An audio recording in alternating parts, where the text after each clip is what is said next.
যখন MCQ base পরীক্ষা হয় তখন স্টুডেন্টদের মধ্যে একটা আলাদা আনন্দই কাজ করে। খুব বেশি লিখতে হয় না, শুধুমাত্র ওএমআর শিটে গোল গোল দাগ দিয়ে আসো, বাস অ্যান্সার রেডি। কিন্তু এটা জানো কি, এই ওএমআর শিটে গোলগুলোকে ঠিকঠাকভাবে ফিল আপ করতে না পারলে পুরো অ্যান্সারটাই বাতিল হয়ে যেতে পারে। অনেক ভালো ভালো স্টুডেন্ট সঠিক উত্তর জানা সত্ত্বেও শুধুমাত্র এই ওএমআর শিটটা সঠিকভাবে পূরণ করতে পারেনি বলে তারা অনেক কম নাম্বার পেয়েছে। তাই আজকের ভিডিওতে আমি তোমাদের বলবো কিভাবে প্রপার ওয়েতে সিস্টেমেটিকভাবে ওএমআর শিট ফিল আপ করতে হয়, যাতে পরীক্ষার হলে তোমাদের কোনো রকম অসুবিধা না হয়। তো চলো শুরু করি। তো তোমাদেরকে পরীক্ষার হলে এরকম একটি ওএমআর শিট দিয়ে দেওয়া হবে। এই ওএমআর শিটটা সম্পূর্ণরূপে ফিল আপ করার পর তোমাদের কিন্তু জমা দিতে হবে। তো এখানে দেখতে পাচ্ছ সবার প্রথমে লেখা আছে রেজিস্ট্রেশন নং। তো এখানে তোমার রেজিস্ট্রেশন নাম্বারটা কিন্তু লিখে দিতে হবে। তো তোমাদের বিদ্যালয় থেকে রেজিস্ট্রেশন কার্ড দিয়ে দিবে, তো সেখানে তোমাদের রেজিস্ট্রেশন নাম্বারটা লেখা থাকবে। তো তোমরা সবার প্রথমে এখানে তোমাদের রেজিস্ট্রেশন নাম্বারটা লিখে দেবে। মনে করি আমার রেজিস্ট্রেশন নাম্বার হচ্ছে 0 1 2 3 4 5 6 7 8 9। তো এটা হচ্ছে আমার রেজিস্ট্রেশন নাম্বার। তো এটা লেখার পর এখানে 0 যেখানে আছে সেখানে এইভাবে একটা গুটলি দিয়ে রাখবে। তারপর 1 যেখানে আছে এইদিকে 1 সোজাসুজি একটা গুটলি দিয়ে রাখবে। তারপর যে 2 আছে 2 এর মধ্যে এইভাবে গুটলি দিয়ে রাখবে। তারপর 3 এর মধ্যে এইভাবে গুটলি দিবে। তারপর 4 এর মধ্যে এইভাবে গুটলি দিবে। তারপর 5 সোজাসুজি 5 নাম্বার লাইনে গুটলি দিবে। 6 নাম্বার লাইনে সোজাসুজি 6 নাম্বার লাইন। তারপর 7 নাম্বার, তারপর 8, তারপর 9। তো এইভাবে গুটলি দিবে। তারপর এই গুটলি অনুযায়ী তোমরা কিন্তু এই বৃত্তটিকে সম্পূর্ণরূপে পূরণ করে দেবে। তো এইভাবে লিখে নেওয়ার পর তোমরা এই গোলগুলোকে সম্পূর্ণরূপে পূরণ করবে। যেরকম 0, তো এই 0-র মধ্যে আমি আগে 4 দিকে রাউন্ড করব। 4 দিকে রাউন্ড করার পর এইভাবে ভরাট করে দেব।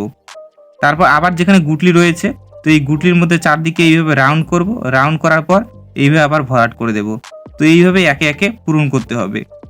এই বৃত্তটার বাইরে কিন্তু গেলে হবে না।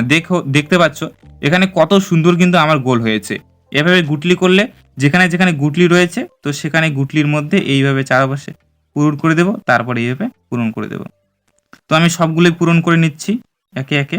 তো দেখতে পাচ্ছ এখানে কত সুন্দর কিন্তু গোল হয়ে গেছে। তো তোমাদেরকেও এইভাবে গোল করতে হবে। তারপর 2 নম্বরে দেখতে পাচ্ছ এখানে রোল আর নং। তো তোমাদের বিদ্যালয় থেকে রেজিস্ট্রেশন কার্ডের মতো একটা এডমিট কার্ড দিবে। তো সেই এডমিট কার্ডের মধ্যে তোমাদের রোল আর নাম্বারটা লেখা থাকবে। তো আমি মনে করি আমার রোল হচ্ছে 578132। তো এটা হচ্ছে আমার রোল। তো আমি যেখানে 5, এই 5 এর সোজাসুজি যেখানে 5 নাম্বার, তো এখানে একটা গুটলি দেব।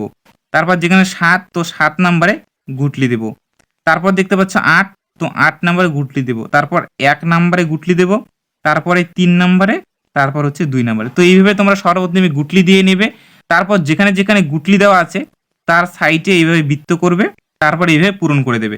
তারপর আবার যেখানে গুটলি দেখতে পারবে সবার আগে সাইডের গুলো পূরণ করবে, তারপর কিন্তু মাঝেরটা পূরণ করবে। আগে দেখতে পাচ্ছ এই যে সাইডে কত সুন্দরভাবে, তারপর এইভাবে মাঝেরটা পূরণ করবে। তো আমি সেম ভাবে করে নিচ্ছি এখানে গুটলি। তারপর এখানে দেখতে পাচ্ছ নং। তো সেম তোমার এডমিট কার্ডের মধ্যে তোমার নং লেখা থাকবে। তো আমি মনে করছি আমার নং হচ্ছে 0054। তো সেটা লিখে নিচ্ছি। তারপর 0-তে গুটলি দিচ্ছি, এই 0-তে গুটলি। তারপর 5 নম্বরে গুটলি দিচ্ছি, তারপর 4 নম্বরে। তো আমি এই গুটলি অনুযায়ী আগে 4 দিকে এইভাবে রাউন্ড করে নিচ্ছি। তো রাউন্ড করে নেওয়ার পর আমি এইভাবে 4 দিকটা ভরাট করে দিচ্ছি। তারপর আবার এইভাবে 4 দিকে, আগে 4 দিকেরটা রাউন্ড করবে। রাউন্ড করার পর এদিকে পূরণ করে দেবে। তারপর এইভাবে এই যে 4 দিকে রাউন্ড করবে। রাউন্ড করার পর এইভাবে ভরাট করে দেবে। তারপর এখানে দেখতে পাচ্ছ এইভাবে রাউন্ড করার পর এইভাবে ভরাট করে দেবে। আর একটা বিষয়, তোমরা বাম দিক থেকে ডান দিকে যাবে, ডান দিক থেকে বাম দিকে কিন্তু কখনোই যাবে না, না হলে কিন্তু ভুল হওয়ার সম্ভাবনা থাকে। তারপর 3 নম্বরে দেখতে পাচ্ছ কোশ্চেন বুকলেট সিরিয়াল নাম্বার। তো তোমাদের কোশ্চেনের মধ্যে সেই নাম্বারটা লেখা থাকবে। তো তোমরা সেখানে এটা লিখে দেবে। তো আমি মনে করছি আমার নাম্বার হচ্ছে 71294110। তো আমি মনে করছি এটা আমার কোশ্চেন বুকলেট সিরিয়াল নাম্বার। এটা তোমাদের কোশ্চেনের মধ্যে লেখা থাকবে। যখন পরীক্ষার হলে তোমাদের কোশ্চেন দেওয়া হবে, তো সেই কোশ্চেনের মধ্যে এই নাম্বারটা কিন্তু লেখা থাকবে। তো তোমরা সর্বপ্রথমে এই নাম্বারটা এখানে লিখে দেবে। তারপর সেম ভাবে 7 নম্বরে এইভাবে গুটলি করবে। তারপর 1 নম্বরে, তারপর 2 নম্বরে, তারপর 9 নম্বরে, তারপর এইভাবে 4 নম্বরে, তারপর 1 নম্বরে, তারপর 0 নম্বরে। তারপর আবার বাম দিক থেকে ডান দিকে যাবে, যে গুটলি যেখানে যেখানে গুটলি দেওয়া আছে তো এইভাবে পূরণ করবে। এরপর 4 নম্বরে দেখতে পাচ্ছ কোশ্চেন বুকলেট সেট। তো এক্সাম হলে 4 ধরনের কোশ্চেন সেট হয়, ডাব্লু, এক্স, ওয়াই, জেড। সবরই কিন্তু সিরিয়াল নাম্বার আলাদা থাকে। মানে ডাব্লু সেটে যে কোশ্চেনটা 1 নাম্বার রয়েছে, এক্স, ওয়াই, জেড তিনটা সেটের সেই কোশ্চেনটা কিন্তু 1 নাম্বারে নেই, সেগুলো অন্য নাম্বার হতে পারে।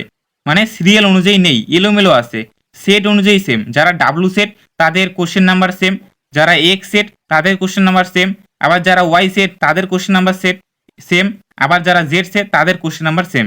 কিন্তু জেড এর সঙ্গে ওয়াই কখনোই মিলবে না কোশ্চেন নাম্বার। তাই পরীক্ষার হলে কখনোই এমন করতে যেও না যে বন্ধুরটা দেখে করতে গেলাম, তাহলে কিন্তু ভুল হবে।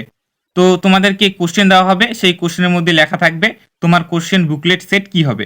আমি মনে করছি আমার হচ্ছে জেড, তো আমি এখানে জেড লিখে দেবো। জেড লেখার পরে এখানে চারপাশে এইভাবে গুটলি করে তারপর মাঝখানটা ভরাট করে দেবো। তারপর 5 নম্বরে দেখতে পাচ্ছ সাবজেক্ট কোড। তো এটাও তোমাদের কোশ্চেনের মধ্যে লেখা থাকবে।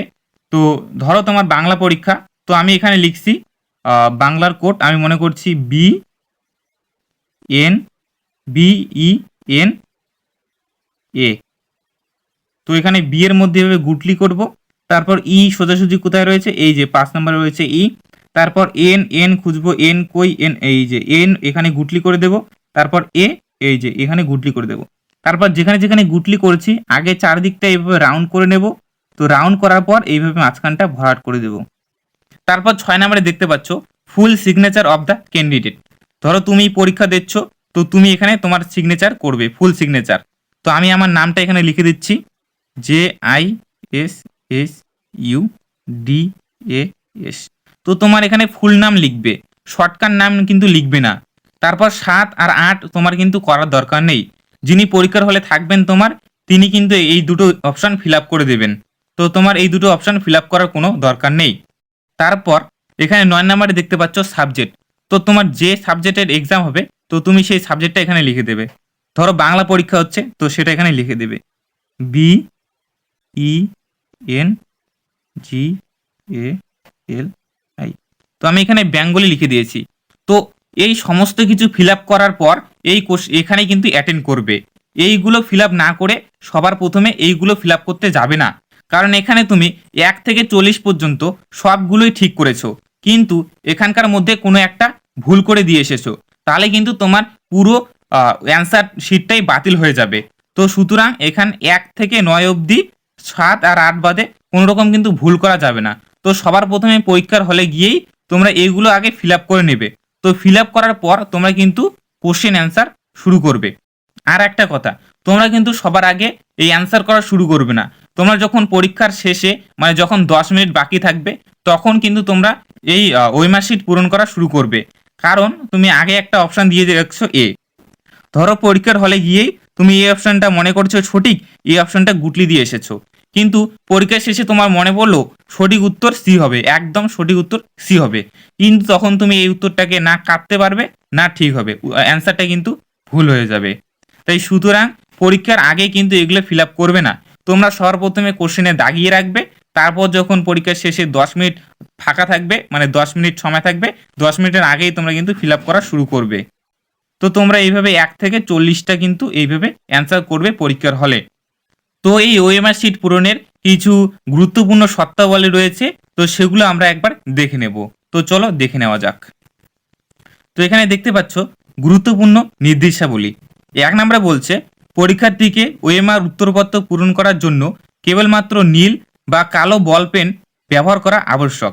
মানে পরীক্ষার হলে তুমি শুধুমাত্র এই যে নীল আর কালো পেন ইউজ করতে পারবে, বল পেন। তুমি কিন্তু জেল পেন ইউজ করতে পারবে না, মানে কালো নীল জেল পেন ইউজ করতে পারবে না, কালো কালি এবং নীল কালি হলেও জেল পেন ইউজ করতে পারবে না। তুমি বল পেন ইউজ করবে, যে এইরকম পেন, তুমি এইরকম পেন কিন্তু ইউজ করতে পারবে। তারপর 2 নম্বরে বলছে ওএমআর উত্তরপত্রে 1 থেকে 6 এবং 9 সবকটি পূরণ করবে। মানে এখানে বলেছে যে 1, 2, 3, 4, 5 এবং 6 আর এই 9 এই সবকটি কিন্তু পূরণ করবে। এইগুলোর যদি তুমি একটাও পূরণ না করো আর তুমি যদি এখানে অ্যান্সার করে দিয়ে দাও, তাহলে কিন্তু তোমার শিটটা কিন্তু সম্পূর্ণরূপে বাতিল হয়ে যাবে। সুতরাং তোমরা এখান থেকে এই 1 থেকে 6 এবং এই 9 কিন্তু অবশ্যই ফিল আপ করবে সবার প্রথমে, তারপর তোমরা কিন্তু অ্যান্সার দেওয়া শুরু করবে। যে তারপর এখানে 3 নম্বরে কি বলেছে দেখো, যত্ন সহকারে বৃত্তগুলি পূর্ণরূপে গাঢ় ভরাট করতে হবে, পেনের কালি বৃত্তের বাইরে যাবে না, কোনোরূপ পরিবর্তন, কাটা, ওভার রাইটিং, মোছার অনুমতি নেই। মানে ওই মার্কশিটটা যত্ন সহকারে ফিল আপ করতে হবে, এইভাবে সম্পূর্ণরূপে পূরণ করতে হবে। তুমি এইভাবে দিয়ে চলে আসলে এটা কিন্তু হবে না, অথবা তুমি এইভাবে মাঝখানটুকু শুধুমাত্র পূরণ করে দিয়ে আসলে এটাও কিন্তু হবে না, এটা কিন্তু সম্পূর্ণরূপে বাতিল হয়ে যাবে। তোমার এরকম ভাবে গোল করে কিন্তু সম্পূর্ণটা ভরাট করতে হবে, আর বৃত্তের বাইরে যাওয়া যাবে না। তারপর এখানে 4 নম্বরে দেখতে পাচ্ছ, প্রদত্ত উদাহরণ অনুযায়ী একটি প্রশ্নের উত্তরে কেবল একটি মাত্র বৃত্তই পূর্ণরূপে এবং সঠিকভাবে গাঢ় ভরাট করতে হবে। মানে এভাবে কিন্তু একটাই পূরণ করতে হবে। তুমি যদি অপশনের মধ্যে এরকম কাটা বা টিক চিহ্ন বা অর্ধেক পূরণ করো, বা এভাবে কিন্তু দুটো অপশন ঠিক দিয়েছো, এভাবে কিন্তু হবে না, এগুলো কিন্তু সব বাতিল হয়ে যাবে। এই 1 2 3 4 এই 4 উপায় দিলে কিন্তু সব বাতিল হয়ে যাবে। তোমাকে শুধু যে কোনো একটি মাত্র বৃত্তই পূরণ করতে হবে। আর একটা গুরুত্বপূর্ণ কথা, তোমরা যারা সায়েন্সে রয়েছো, বায়োলজি, ফিজিক্স, কেমিস্ট্রি, এদের ক্ষেত্রে কিন্তু 1 থেকে 40টা কোশ্চেন থাকে না, 35টা কোশ্চেন থাকে। অর্থাৎ যাদের ল্যাব বেসিস তাদের কিন্তু 35টা কোশ্চেন থাকে। তো তোমরা কিন্তু সেক্ষেত্রে 1 থেকে 35 অবধি কিন্তু মার্কিং করবে এইভাবে, 1 থেকে 35 অবধি কিন্তু এইভাবে মার্কিং করবে। এই যে শেষের 5টা কিন্তু ছেড়ে দেবে, এই 5টা কিন্তু ছেড়ে দেবে, এই 5টার মধ্যে কিন্তু কোনো রকম গোল দেওয়া যাবে না। ঠিক আছে? তো এই ছিল আজকের ভিডিও। আশা করি ভিডিওটা ভালো লেগেছে। যদি ভিডিওটা ভালো লেগে থাকে তাহলে একটা অবশ্যই লাইক করে দিও, আর পরবর্তী কোন টপিকে ভিডিও চাই সেটা কমেন্টে জানাতে ভুলো না। তো আমি আশা করছি তোমাদের পরীক্ষা অনেক ভালো হোক। Thanks for watching.